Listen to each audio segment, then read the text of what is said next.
চিংড়ি মাছের মালাইকারি তো আমরা খেয়েই থাকি। একবার আমার মতো করে চিংড়ি মাছের বাটি চচ্চড়ি বানিয়ে দেখুন, মাত্র 10 মিনিটে তৈরি হয়ে যায়।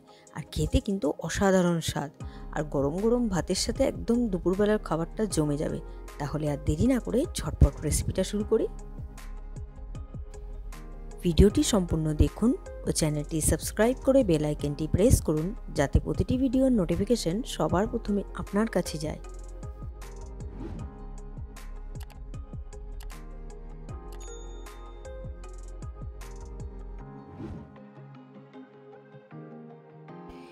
এখানে 400 গ্রামের মতো চিংড়ি মাছ আছে। চিংড়ি মাছটা আমি ধুয়ে পরিষ্কার করে বেছে রেখেছি।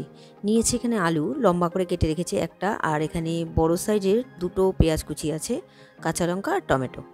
আমি প্রথমে একটি বাটি নিয়ে নিয়েছি, তার মধ্যে আমি দিয়ে দিলাম আলু, এবার দিয়ে দিচ্ছি পেঁয়াজ কুচি, আর দিয়ে দিচ্ছি কাঁচা লঙ্কা। আপনারা ঝাল অনুযায়ী লঙ্কাটা ব্যবহার করবেন। আর এখানে একটা টমেটো ব্যবহার করেছি, লম্বা লম্বা করে কেটে নিয়েছি। এবার দিয়ে দিচ্ছি নুন, আর দিয়ে দেবো এর মধ্যে হলুদ গুঁড়ো, লাল লঙ্কা গুঁড়ো আর জিরে গুঁড়ো দেবো। আমি এখন জিরে গুঁড়োটা দিলাম, আর দিয়ে দেবো লাল লঙ্কা গুঁড়ো। গুঁড়ো মশলা দিয়ে দেওয়া হলো। এবার আমি সর্ষের তেল দিয়ে ভালো করে হাতে মেখে নেব। সর্ষের তেল দিয়ে দিচ্ছি, খুব বেশি দিলাম না, আবার আমি পরে অ্যাড করব সর্ষের তেল। ভালো করে মেখে নিলাম। এবার দিয়ে দেবো আমি চিংড়ি মাছ। চিংড়ি মাছ দিয়ে আবারও আমি মেখে নেব।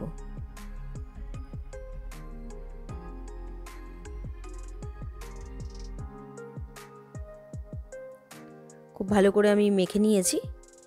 আর একটু হাত ধোয়া জল দিলাম সামান্য পরিমাণ, যেহেতু চিংড়ি মাছ থেকে জল বেরাবে। আর মেখে আমি ঢেকে রেখেছি 2-3 মিনিটের জন্য।